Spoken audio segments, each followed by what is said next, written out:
வணக்கம் நண்பர்களே. இன்று உங்களுக்காக ஒரு மாயாஜால கதை.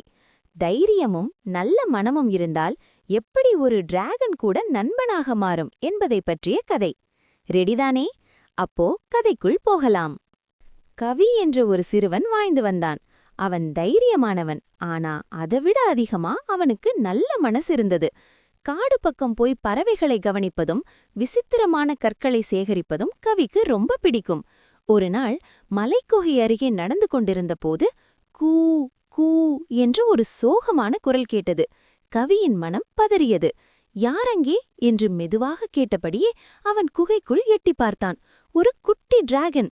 அதன் சிறகு காயமடைந்து வலியால் சோகமாக உட்கார்ந்திருந்தது. பெரும்பாலானவர்கள் பயந்து ஓடிப்போயிருப்பார்கள். ஆனால் கவி அப்படி செய்யவில்லை. பயப்படாதே, நான் உனக்கு உதவி பெற்றேன் என்று மெதுவாக சொன்னான்.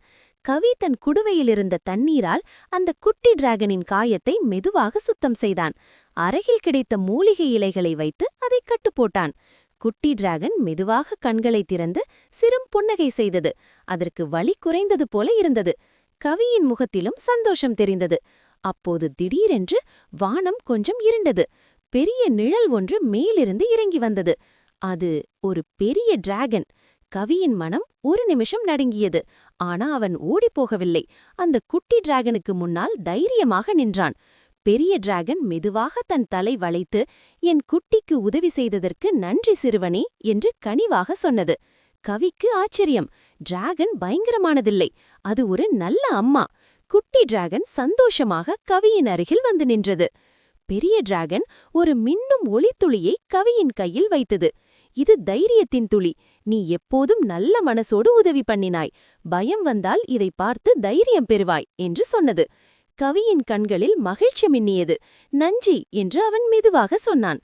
அடுத்த நொடியில் அம்மா டிராகனும் குட்டி டிராகனும் வானில் பறந்து சென்றன.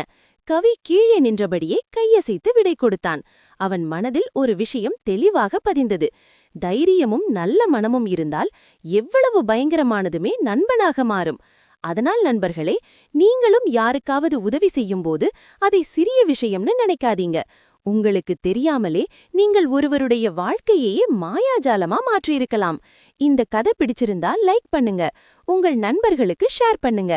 இன்னும் மாயாஜால கதைகள் கேட்க சப்ஸ்கிரைப் பண்ண மறந்துடாதீங்க. மீண்டும் சந்திப்போம் இன்னொரு இனிமையான கதையோட.